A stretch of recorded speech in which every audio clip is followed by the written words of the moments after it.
Hi, it's Jim. Welcome back to the channel. So I've shown you how to set up some emulators for different consoles, and now it's finally Dreamcast time specifically for PC.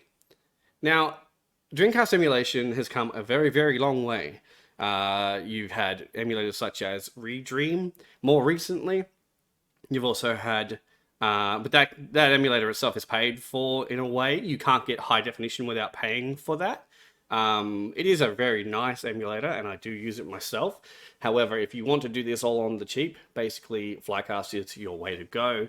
And it's really no way inferior for emulation for Dreamcast anymore. It used to sort of be behind, but now you've got things that Redream doesn't even have. So like broadband emulation, microphone emulation for games like Seaman. It's also very easy to turn your mouse into a pointer for the shooting games, which I'll also show you how to do that as well today. So the first thing you'll want to actually do is open up a web browser, head over to github.com/flyinghead/flycast. Now, I'll have that link in the description, so don't worry about that. If you don't want to type that in, that's all good. So your first thing you want to do on his page is you want to go to releases. So you go 3 releases. He just hasn't updated what the current one is. Currently, in the recording of this video, it's version 1.3, which has a whole bunch of new stuff added to it, which is great. Download the Flycast Windows 64 1.3. If you're on Windows, if you're on Mac, open that. If you're on Mac, I don't really know what to do to install that stuff, but I assume if you use Mac, you know what you're doing. There's also iPhone versions, App X versions for Windows apps, and an APK for Android as well, and NROs for a Nintendo Switch, but I will not get into that. It's a whole thing I don't want to do. Anyway, so you download them, in this instance, Windows 64, and once that's downloaded, you can literally get out of that and open up wherever you downloaded Flycast to and unzip it to a folder. Now, once you've got the Flycast unzipped to a folder, you're going to open it up, and there's going to be nothing there. Obviously, you haven't set it up, but it will create this data folder, and in that data folder is where you're going to want to stick all of your BIOS files. Now, I'm not going to supply the BIOS files because that's illegal, but I am going to show you what they're called, and that's why I'm leaving links on the screen. So if you want to pause the video and copy those into Google or whatever, that is up to you, but you are supposed to grab them from your own console. And these are all the BIOS files for Dreamcast itself, the Atomos Wave, and the Naomi, arcade machines and stuff. So once you've got all those in there, you just open up Flycast. Now, it's got nothing in here, so we're going to go set everything up. So we go to Settings, and we go to General, the first tab you're on. Language, English, NTSC, USA, leave it all. Even if you are English and you're used to Power Games and all that sort of stuff, that'll all just work fine. It doesn't matter. This is where you want to add your games to it. So you want to go to your content location. So you want to add. It's going to bring you back into basically just a Windows thing. You want to go back all the way. Mine are on the F drive.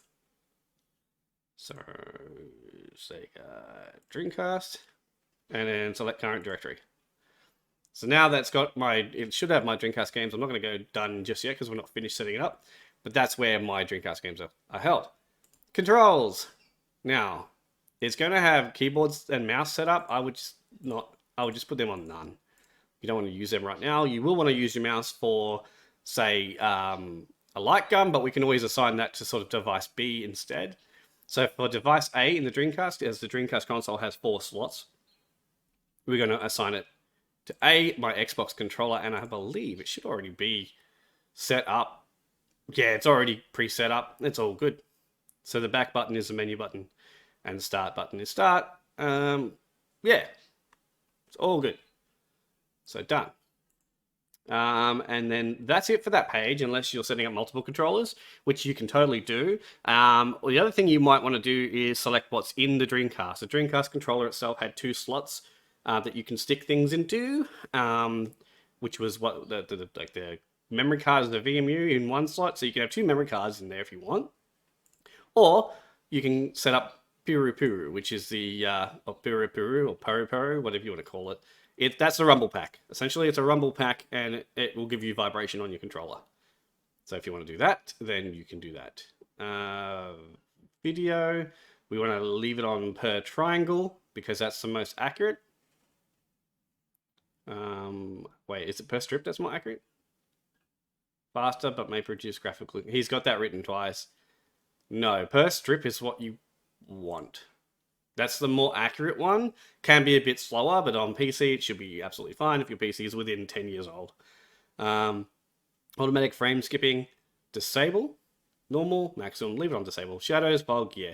Widescreen, you can, this is basically a forced widescreen. So it's a widescreen hack. So it's not going to be specific to any game. You can just turn it on and most games will work with a widescreen, but you will probably miss stuff outside of the revealed areas, like it says, graphical glitches in the revealed areas. This thing here, widescreen game cheats, is more specific.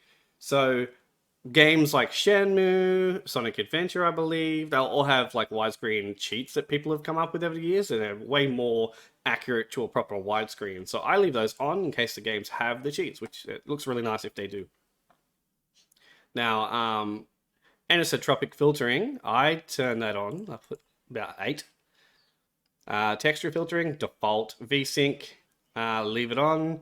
Show frames per second, that's entirely optional. It's up to you if you want to see how fast your game's running. Show VMU in the game. So what that does is, for people that don't know, Dreamcast used to show on the memory card, on the controller, a little screen, and would show like little hints and tips and things like that, or what you were doing at the time, or if it was saving or whatever. You can have that optionally on your screen. It'll open up a secondary box with the VMU in it. I don't personally use it, but you can use it if you want. Rotate the screen 90 degrees. Leave that off because normal games are going to want to be just, regular horizontal. But it's for those shooting games in the arcade that were using a vertical screen. So you can just switch the screen around. Graphics API, OpenGL's fine. Vulkan DirectX 9 is fine. It's on default DirectX 9, so I'm just going to leave it there. I know for a fact Vulkan's pretty decent, but DirectX 9 probably has the most support. Internal resolution, native is only 640 by 480, but you can bump that all the way up. I'm going to go 2.5, which is roughly 1080p. Horizontal stretching, leave it. Frame skipping off. Render to texture, leave it. Some games won't like this option. And also, it's it can slow down things. You shouldn't need it most of the time anyway. Texture upscaling, just leave all that.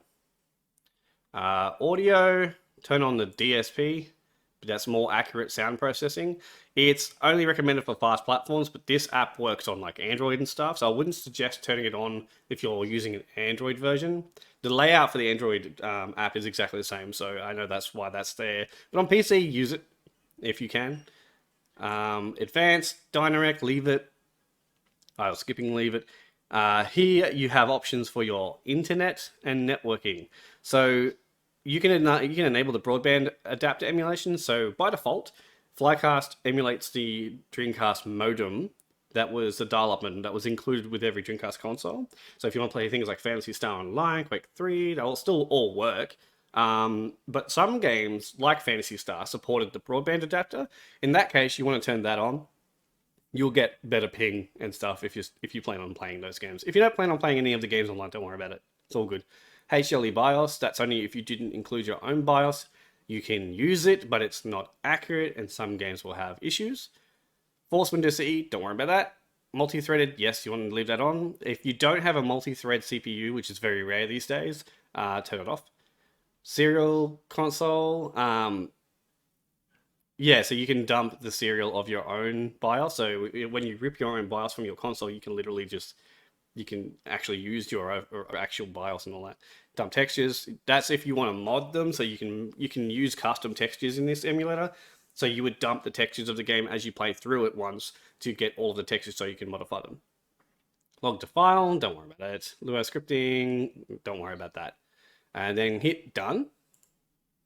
And now it's got a list of all my games and the Dreamcast BIOS itself. So we can actually boot the BIOS itself. And I should be able to control it. Yep. And in here we can check the memory card. There's nothing on my memory cards because I only have one in and I have a rumble pack in the second slot. If I had 2 memory cards in the slots like we set up, I would have 2 memory cards on this screen. the clock shouldn't matter. It should go off your PC clock. On the real Dreamcast, that would that would go off the clock internally, which is usually out of date because the battery died.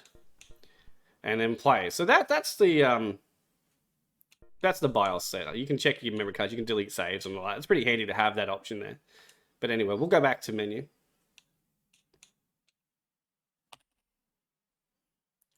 It didn't want to do it because I wasn't in a game, but we'll open up Flycast again. And basically, games should just work. Let's try Crazy Taxi. We'll go Alt and Enter to go full screen. This game looks like it may have a widescreen cheat, because I didn't enable widescreen hack, I enabled widescreen cheats. So it looks like this game is supporting that.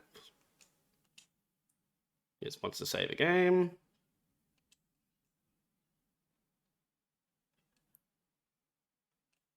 Just going to get through this. It's party time. Let's have some fun. All right, let's go make some crazy money. Crazy Taxi is always a fun. It's always a fun arcade game. Go ahead and pick Axel. All right, let's get it on. Go ahead and pick Axel. It's time to make some crazy money. Are you ready? Here we go.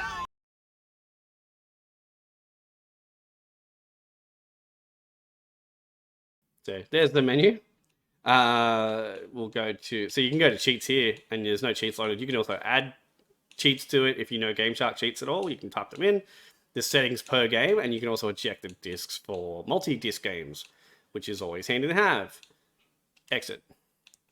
All right. So now that we know that works, we can go and set up things for the light gun, which is something I will do now. And that's going to require us to get out of the emulator at first, because I want to show you how to set up. So certain games will come, when you get them, they come as a GDI. And they come as like 4 things. So there's like 3 tracks, sometimes there's more, and then a GDI. I have these 2 little things here, which I will supply because they're not copyrighted or anything like that. They're a program that somebody made that can convert the GDIs into a single file, and it's supported by most emulators, including Flycast. So all you do is you pop this CHDman exe and the bat file that I created into the folder with your GDI and tracks for an individual game, and you just click the bat file, and it will show you that it's making a CDI, as a CHD image, one single image from this game. And it usually doesn't take very long, but I'll fast forward until that's complete and I'll show you the difference. Okay, so we have just finished creating the CHD file instead of these 4 files here. So you can see those 4 files here are 1.51 gigabytes. Sorry, that's the wrong one. It's those 3 and that one. It's 1.1 gigabytes or 1.10 gigabytes. You can delete those now, and that's the one file now, 413 megabytes. So it actually saved quite a lot, because that Dreamcast game probably had a lot of dummy data on it. Converting it into a CHD got rid of that data. So I'm just going to cut that now, and I'm going to pop it in my Dreamcast, my actual Dreamcast folder with all my other games that I've converted to CHD. And just get rid of that original folder there. So files to open up Flycast. It should now pick up, where is it? House of the Dead 2. There it is there. However, that game requires a light gun. So what do? We go into our controls. We select the controller as nothing. We can select the default mouse as A, and then device A, we can actually make a light gun. So we can have the VMU in there as well, or we can have vibration, but obviously we don't have a mouse that vibrates, so there's no point. Just leave the VMU in there for your save game. You put the crosshair on, and you can change the color of the crosshair. So now that we have Flycast set up for a light gun, we can actually give House of the Dead a go and see if it works.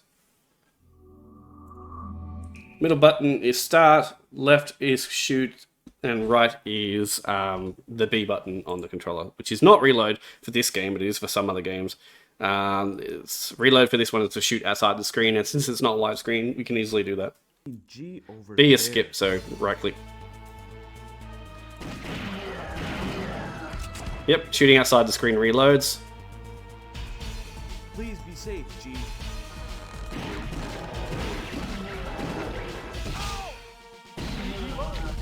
Reload. Alright, so How could anyone do this? that works. So that concludes pretty much everything I wanted to show you how to set up Dreamcast games. You know how to do widescreen, you know how to do your controller setup, you know how to do mouse for light guns, you know how to convert games from GDI into CHD. And with that knowledge, I think that's all I need to cover with the Flycast emulator. Really good emulator, really customizable. Mess around with settings if you want it to look even better. Changing resolution, changing the renderer, so from OpenGL to Vulkan or whatever, change those. So I'll see you on the next one. Don't forget to sub, don't forget to like and all that if you want to see more like this, setting up other emulators, maybe Dolphin next or something. So yeah, thank you. Bye. Brian, you're gonna get roofed. Shut up, quadruped.